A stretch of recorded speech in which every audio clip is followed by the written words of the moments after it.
Welcome back sa ating channel at syempre ngayong araw na ito ang ating vlog for today.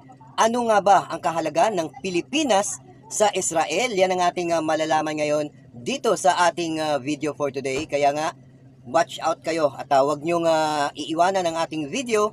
Just comment, like, and subscribe na lang. Ito na, panoorin natin. Kung titignan, merong malalim na pinagsamahan ang Israel at Pilipinas. Ang relasyong ito ay hinulma ng makulay na kasaysayan ng dalawang bansa. Malaki ang pagpapalaga ng Israel sa Pilipinas dahil sa mahalagang papel na ginagampanan ng ating bansa. Pero ano-ano nga ba ang mga ito? Tara, isa-isahin natin ang dahilan kung bakit mahalaga ang Pilipinas. Dito natin sa malalaman Israel. talaga kung ano talaga ang dahilan. No, ito na.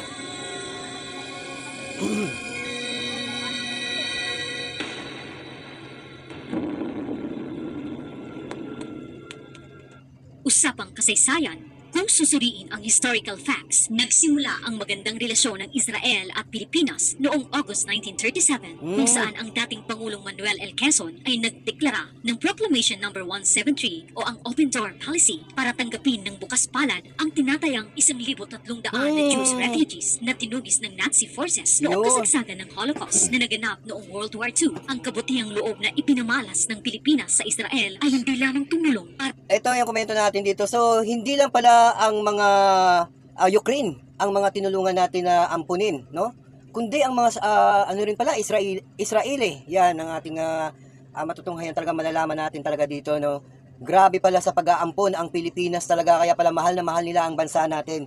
Ngayon ko lang alam na malaki pala talaga ang naitulong ng Pilipinas sa mga iba't ibang bansa katulad ng Ukraine, Israel, no? At hindi lang 'yan, no? Marami pang mga bansa ang talagang inampun natin dahil sa kasamaang palad na nangyari sa kanilang bansa, no? Dito pala talaga sila tinanggap sa Pilipinas, ano? Ang galing ng mga presidente natin na dahil isa tayo sa mga kasamahan sa grupo ng UN, no, na tumatanggap ng mga refugee talaga. Ang Israel pala ay isa rin sa mga naampun natin noon at natulungan. Sige nga, pakinggan natin. tulong para bigyan ang mga refugees ng mga matitirhan, kundi pati na rin ang oportunidad upang makapagsimula ng bagong buhay. Tayo ni Sa Manuel taong Quezon. 1947 Manuel, naman ay ano? inilatag Quezon, ng United tama. Nations ang UN United- General yan, no? Assembly Resolution No. 181 kung saan nirerekomenda ang pagbibigay ng pagkakataon sa mga Jews para makapagtayo ng sarili nilang independent state matapos dumami ang alon ng mga immigrant refugees. Isa ang Pilipinas sa 33 na mga bansang bumoto sa pabor sa Israel. Ang iba Yun. pang mga bansang bumoto sa panig ng Israel ay ang Australia, Belgium, Wow! Bolivia, Brazil, Canada, Costa Rica, Czechoslovakia, Denmark at iba pa. Samantala, ang boto naman ng Pilipinas ang isa sa naging tipping point na naging susi kung bakit nanalo ang kampo ng Israel at naitatag ang kanilang sariling state na pamilyar sa atin ngayon. Wow! Noong 1948 din ay sinuportahan ng ating UN delegation ng Pilipinas ang UN Resolution 194 na Wow!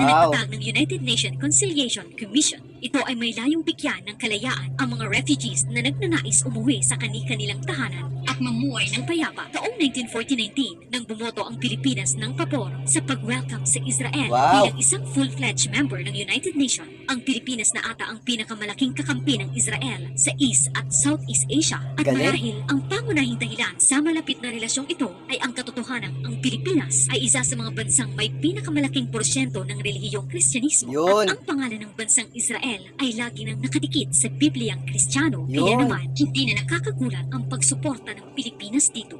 Lumalagong turismo, pero hindi lang sa paksang relihiyon at kasaysayan nagtatapos ang usapan. Alam niyo ba na pwedeng makapunta ang mga Pinoy sa Israel Oh? nang hindi nangangailangan ng visa? Wow, Simula talaga? pa lang kasi noong 1969 ay pinapayagan na ng Israel government ang mga Pinoy na pumunta sa kanilang bansa ng visa-free bilang pagsukli ng kabaitan na ipinamalas ng Pilipinas sa kasaysayan. Bukod dito, nakakatulong din ang no visa pass ng mga Pinoy upang mas mapalaganap ang turismo sa Israel. Mabenta ito lalo na para sa mga Pinoy na nagnanais mamasyal sa Israel. Sa kasalukuyan, So, itong komento natin dito, no, simulat ng time pala na yon ay naging magkaibigan na ang Israel at saka yung Pilipinas dahil nga sa pagtulong ng Pilipinas sa mga refugee na lumipat sa Pilipinas muna pansamantala at nabigyan ito ng halaga, no, sa Israel talaga na ang Pilipinas ay isa sa pinakamabuting bansa na tumatanggap ng mga refugee sa buong mundo, no? At ngayon ang kasunduan nila ay hanggang sa ngayon ba, yan ang katanungan natin, na ang mga pasaporte na ito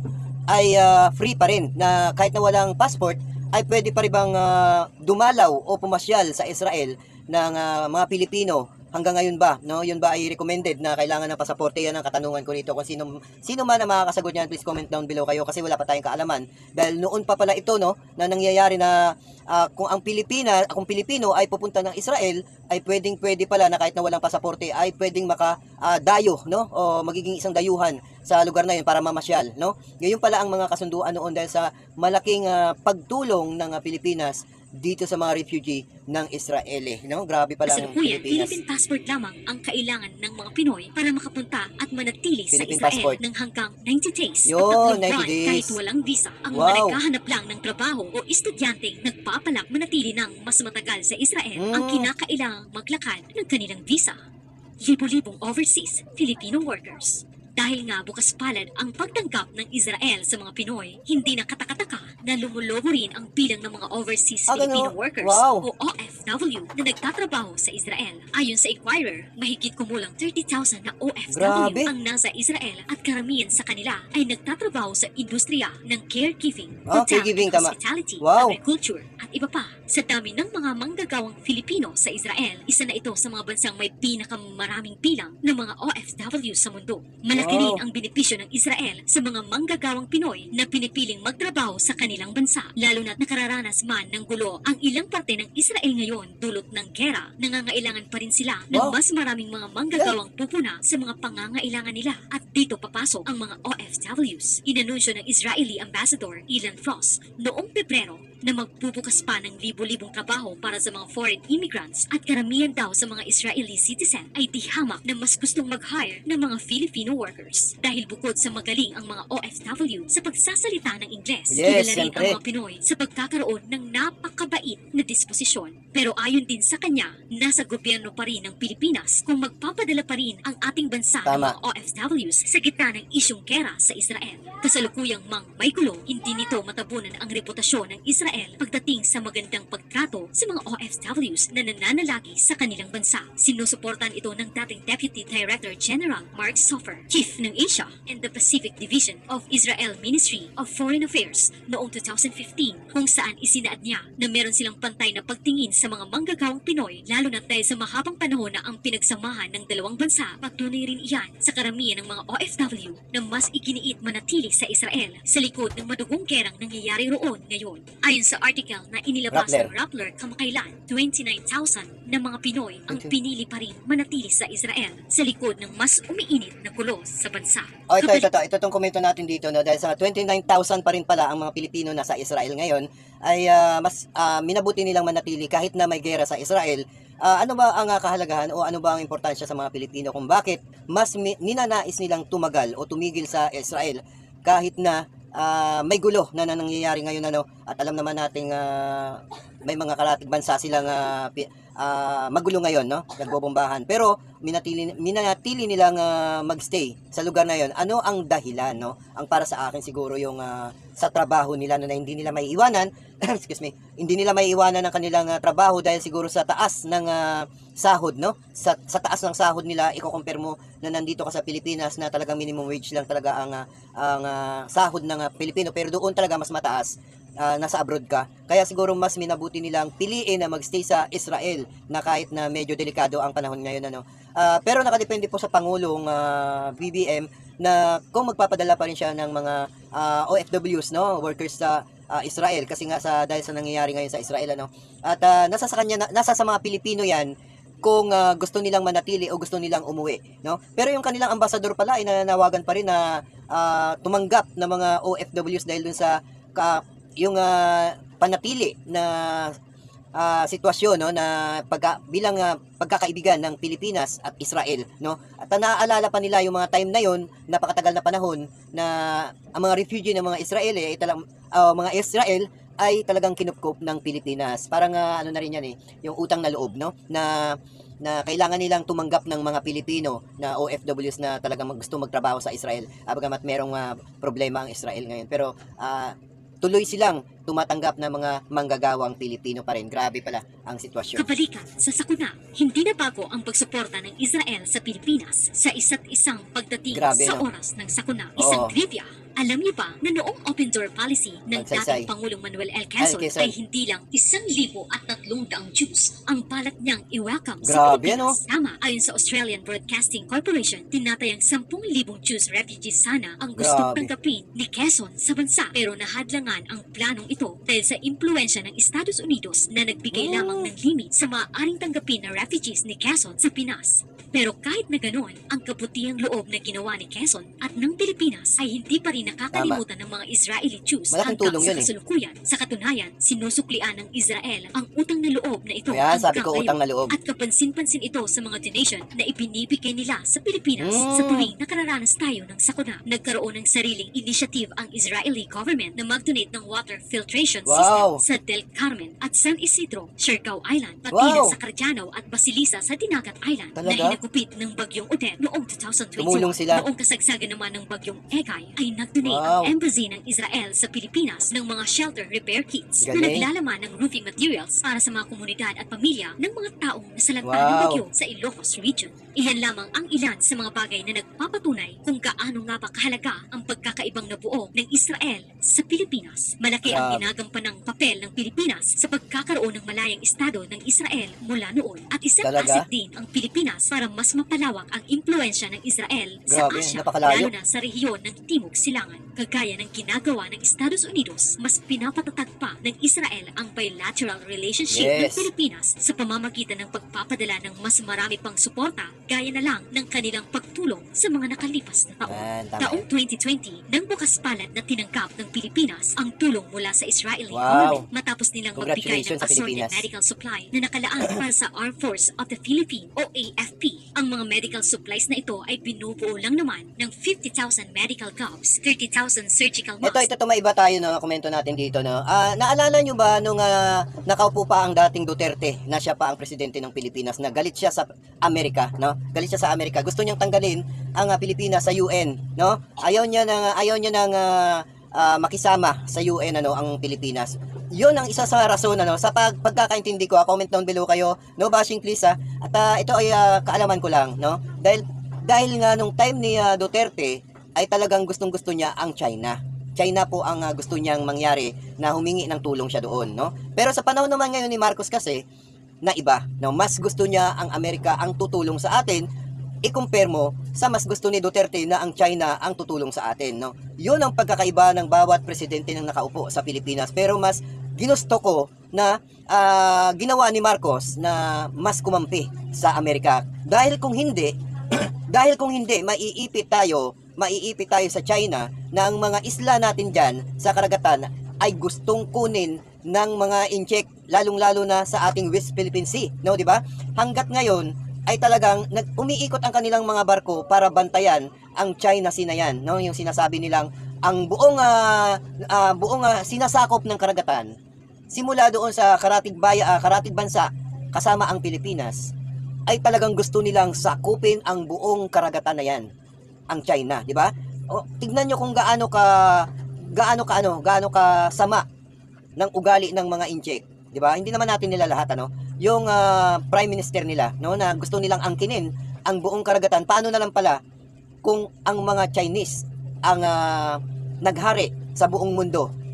Mukhang magiging alipin tayo talaga, no? Magiging alipin tayo nila. Kasi ngayon pa nga lang, kahit na nandyan ang Amerika, gusto pa rin nila tayong sakupin o gusto pa rin nila kunin ang buong karagatan na yan. Mabuti na lang, mas choice ni PBBM na talagang sa Amerika kumampi. Good choice talaga yung presidente natin na sa Amerika at manumbalik ang pagtingin ng Amerikano sa Pilipinas, di ba? Nakita nyo naman kung gaano karami ang mga kakampi ng Pilipinas kung in case na talagang guguluhin tayo ng mga incheck. Dahil nga sa nababalitaan ko lang kung ito ay totoo, no? Ang ating barko na nandyan sa karagatan na nagbabantay yung nabubulok nating barko dyan na inaayos ay gusto raw tanggalin ng mga incheck, no? Para masakop na nila yung buong karagatan. Sana hindi naman mangyari yun, dahil kung hindi, doon ay magsisiklab ang kaguluhan talaga sa buong mundo. Dahil alam naman natin na marami tayong kakampi, no? Isa na ang Israel, syempre, at nangunguna na diyan ang Amerika, no? Dahil isa sa mga kaibigan natin o mga talagang sakop tayo ng UN,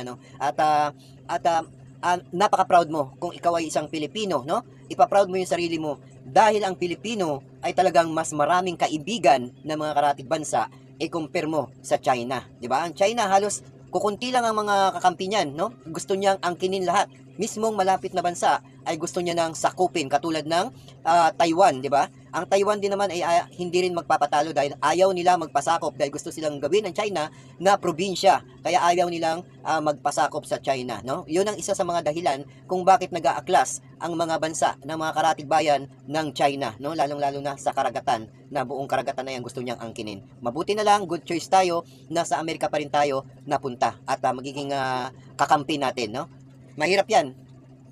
Mask at 3,095 filter face masks, Grabe yung tinulong nila, ang dami. 4,500 medical gowns, 1,500 face shields at 50 non-contact thermometers. Sa parehong taon din ay nakatanggap ulit ang Pilipinas Wow! ng samut-saring equipment donation para Very sa good. blended learning program ng Department of Education o DepEd. Taong Galing. 2021 naman nang magbigay ang Israel ng libreng Pfizer Wow! at BioNTech COVID-19 vaccine para sa mga 30,000 Filipino workers Very sa good. bansa bilang pasasalamat daw sa pagtulong ng mga Filipino caregiver sa Israeli citizen Wow. noong panahon ng pandemya.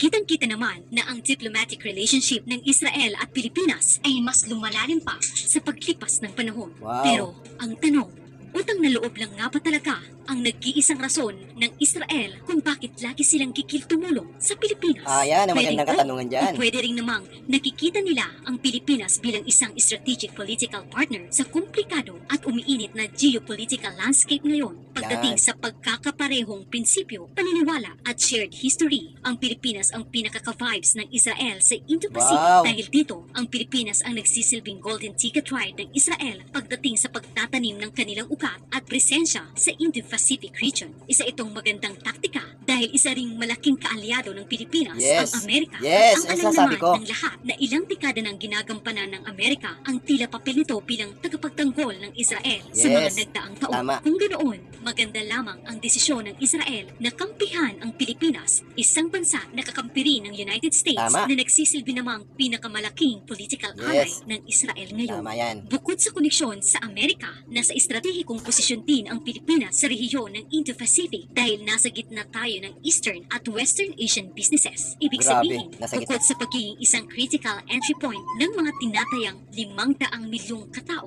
mula sa Asian market, ang Wow. Pilipinas din ay mistulang gateway ng mga international shipping at Yes, airlines tama, na tama. ang target market naman ay ang mga European at American Wow. businesses. Kagaya marahil ng Estados Unidos, ay nakita rin ng Israel ang potensyal na benepisyong maaari nilang hakutin kung mas palalaguin ang nabuong bilateral relationship ng Pilipinas. Kaya ganoon na lamang ang pagpapahalaga nila sa palakaibigang relasyon ng ating mga bansa Wow. sa mga nagdaang taon. Kung ganoon, sa tingin niyo ba ay nakahanap ng matatag na kakampi ang Pilipinas sa katauhan ng Israel dulot ng makulay na kasaysayan na pinagsamahan ng dalawang bansa? O oras na ba para baguhin ng Pilipinas ang posisyon nito tungkol sa kasalukuyang estado ng diplomatic relationship sa Israel? I-comment niyo lang sa ibaba. Maraming salamat.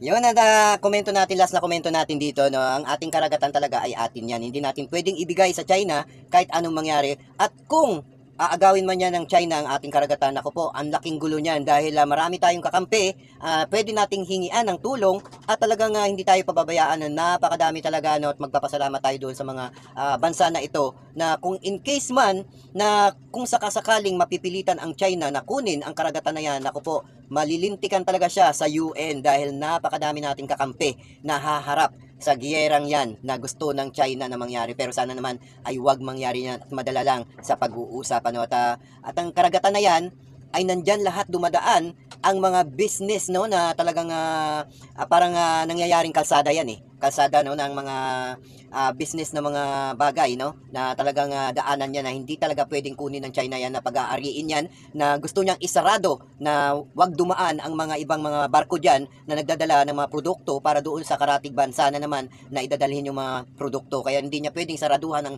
karagatan na aangkinin na sa kanya yan, no. Kaya hindi talaga pwedeng papayag ang Pilipinas sa gustong mangyari ng mga incheck. Dahil kung pag nagkataon yan, susuluhin niya ang buong karagatan. Yan ang aking komento dito. No? At syempre, no, nagpapasalamat tayo sa mga iba't ibang bansa sa UN na talagang nandyan sila sa oras ng gipit ang Pilipinas at sa problema. Kaya magpapasalamat tayo at proud tayo mga Pilipino na talagang maraming kumakampi sa atin. Yan ang ating pinangahawakan dyan. Ano? At syempre, bago tayo magtapos, please po, comment down below kayo, like and subscribe sa ating channel. Maraming salamat. Keep safe. God bless po. Ingat.